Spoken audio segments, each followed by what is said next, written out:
AV. Ouais, Cortana, t'avais un truc à dire? Saviez-vous qu'il existe un moyen très simple d'apprendre à compter de 11 à 99 en anglais? C'est ça. Elle est bonne celle-là. Alors, montre-nous.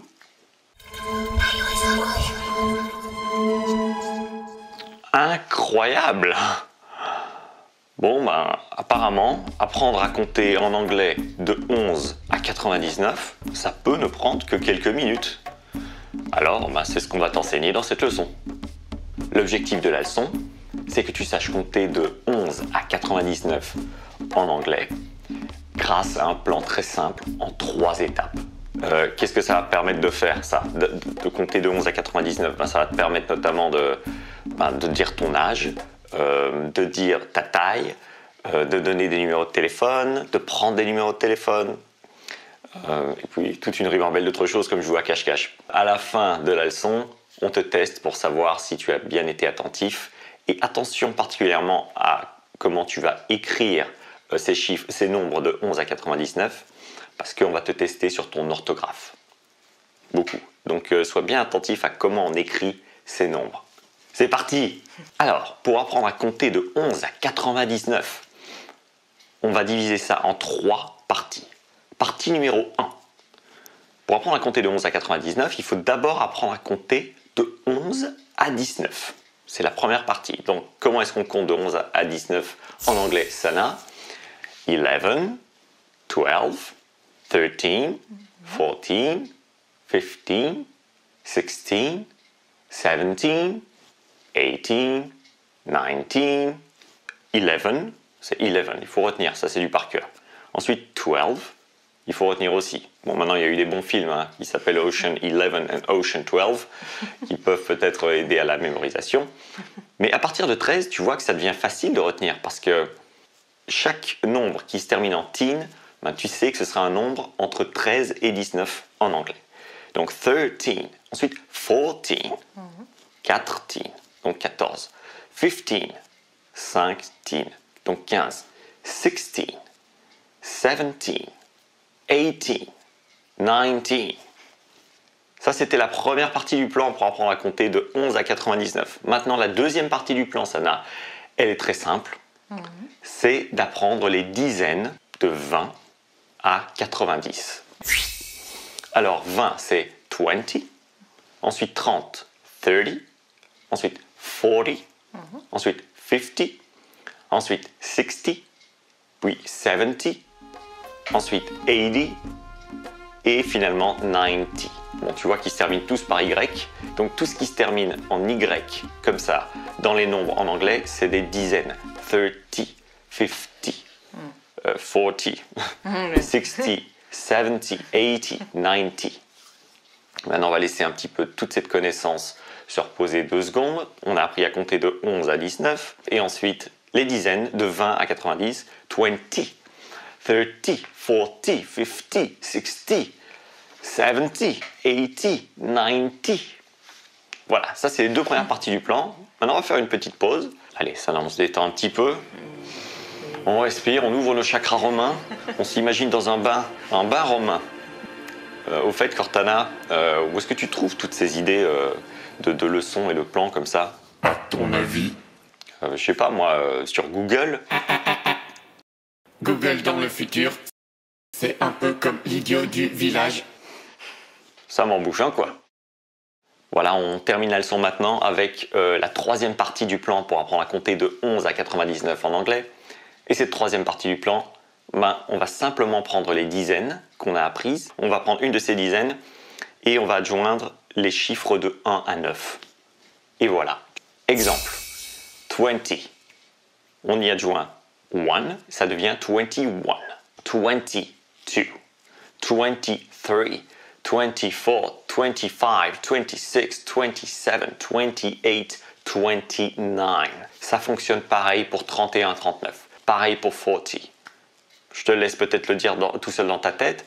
40, 40, 40, 40, 40, 40, 40, 40, 40. Voilà. Pareil pour 50, pareil pour 60, pareil pour 70, pareil pour 80, pareil pour 90. Et on s'est compté de 11 à 99 en 3 étapes simples, en à peine quelques minutes. Merci Cortana et merci les robots du futur. Ok?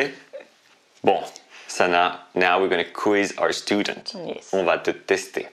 Petite parenthèse avant de commencer le test, un truc quand même assez utile à retenir, c'est que quand tu as un nombre composé en anglais, par exemple comme 21, il y a toujours un tiret entre 20 et 1. Ok?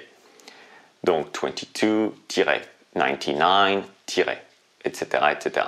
C'est pour que tu l'orthographies de manière correcte qu'on dit ça. Bon, Cortana, on va y aller au niveau des questions parce que sinon, toute cette connaissance, elle n'est pas solidifiée et forcément, on perd un peu notre temps si on apprend sans avoir un petit peu des certifications qu'on avance. Allez, c'est parti. Question 1. 44 en anglais. Est-ce que c'est réponse A, 44, réponse B, 44, réponse C, 44 ou réponse D, 14-4. 44. Là, on te teste beaucoup sur l'orthographe, de comment on orthographie correctement 44. Alors. 44 s'écrit 44, comme indiqué au-dessus de nous. Question 2. Alors, 30, 40, 50 en anglais.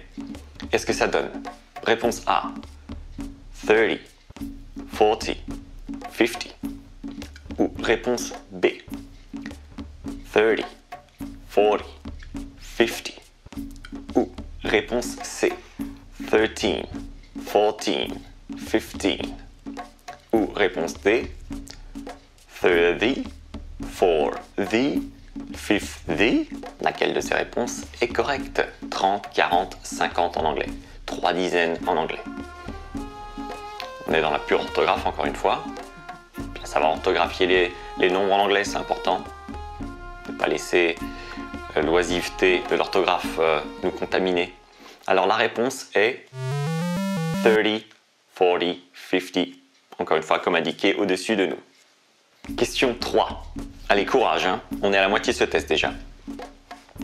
Tu vas voir, ça va bien se passer. Question, ici, c'est 7/11 en anglais. Le fast-food du magasin de quartier.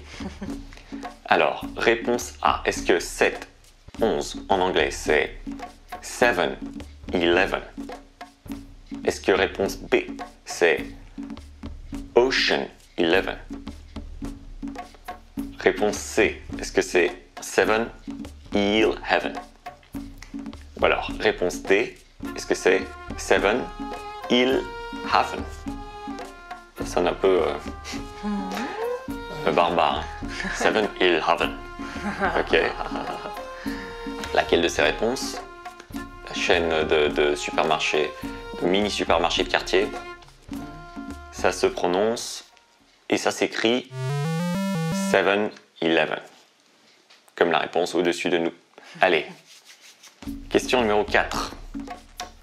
Quand je te dis 69 comes before 70, est-ce que ça veut dire en français que, réponse A, que 16 arrive avant 17, réponse B, que 16 arrive avant 70, réponse C, que 16 et 17 arrivent avant 70, ou réponse D, que 69 arrive avant 70.